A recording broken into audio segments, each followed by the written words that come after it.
Hello, welcome to Power Platform Licensing for Education. This is Kelly Sundberg. I am a solution specialist on the U.S. education team for business applications and Power Platform. I'm going to take you through a quick overview of how to license Power Apps and Power Automate for education customers. So to start, we're going to discuss Power Apps. The decision criteria for if you need licenses for Power Apps is what your data sources are and what you are connecting to. For those customers who have Office 365 A1, A3, or A5, you all have the same entitlements. It doesn't matter which version you have. You are entitled to extend or customize the licensed Office 365 applications using standard connectors. For those customers with Dynamics 365 applications, you are allowed to extend or customize Dynamics 365 applications using any connectors. If you want to leverage any other data sources outside of those with those licenses, then you will need to purchase a Power Apps license. The Power Apps licenses are required for anyone accessing an app, either directly or indirectly. We do not have any different licenses for developers or consumers. Currently, we have two different license types. The license type called Per App actually allows each user that is licensed with this license type to access two apps in one portal in a single environment. You can have a user use multiple of these licenses, so they're stackable. So if a user was licensed with two Per App licenses, they would be allowed 4 apps in 2 portals in 2 different environments. Currently, the retail price, academic retail price, for a faculty Per App license is $4.40 per user per month. The student license is $2.75 per user per month. We also have a per user license. The per user license allows a single user access to unlimited apps and unlimited portals in a single tenant, so any amount of environments within that tenant. The academic retail price for faculty for the per user app is $18 per month, and a student license is $11 per month. Moving on to Power Automate. Power Automate entitlements with Office 365 and Dynamics 365 is very similar.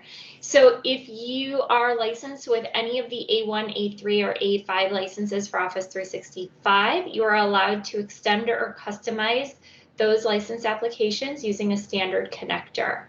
If you have a Dynamics license, you are allowed to extend or customize the Dynamics 365 applications that you're licensed for using any connectors. If you already have a Power Apps license, you can use any of the Power Automate standard, premium, or on-prem gateway connectors within the context of that Power App. If you want to stand up a Flow or Power Automate using any other data sources, you do need to purchase additional Power Apps licenses. For those of you who are unsure of the standard or premium connector differences, I would direct you to the flow.microsoft.com website. Under connectors, you can actually have a drop down here and you can filter and see all of the appropriate standard connectors that would be included with Office 365 licensing. Anything that's not listed on this would be included either in a custom connector or premium connector and would require a paid license. So moving back now, the standalone licensing for Power Automate, again, similar to Power Apps, everyone accessing a flow directly or indirectly needs a license. There is no difference between developer and consumer licenses. 2 different license types here. We have a per user license where each user gets access to unlimited flows within a tenant. Retail price for academic institutions is $7 a month. Student price is $4.13 per user per month.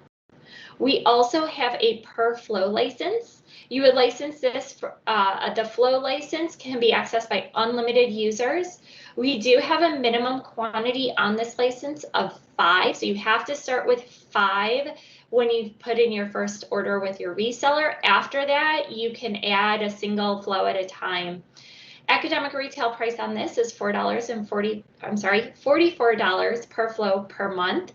You would also use the per flow license to license any automatically scheduled flows.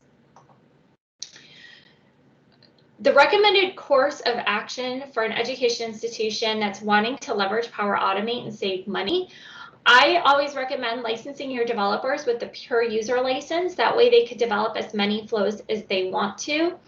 Once you've determined that a flow is something that you want to use more organization-wide, you're going to determine the trigger and the data sources for those flows. From that list of flows, you need to determine what require a license and which do not. We, again, don't require anything that's Office 365 applications using a standard connector.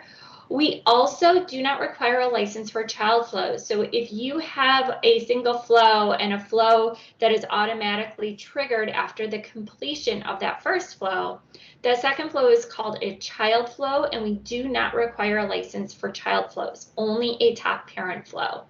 However, if a child flow includes a premium connector and that top parent doesn't, you still need a premium connector license for that. Any flows that then require a license, coming out of that, I would recommend that you license those with the per flow license in order to save money. Additional considerations, make sure you're keeping an eye on your storage in the Power Platform Admin Center. Database and file allocations are allowed per license, and additional storage can always be purchased. If you're unsure of what this looks like, feel free to go out and look at the licensing guide that gives you the detailed allocations by license. You also want to keep an eye on the API calls. API call allocations can be found at aka.ms/platform limits. Again, allocations are allowed per license. There is a combination of user and tenant limits on the API calls. This is just to ensure that Microsoft is allocating the appropriate amount of resources to give you the optimal and expected performance of a flow. Additional API calls can be purchased. If you have any considerations or concerns with throttling, we see throttling potentially as a concern, especially when you're using the entitled license. We do recommend that you always move to a paid license, and that'll alleviate any throttling issues you're having on the entitlements. For additional support, we always recommend you reach out to your Premier Support CSAMs. They have incredible workshops that a lot of our customers have been very successful with. Thank you very much for attending, and I look forward to talking to many of you with any additional questions.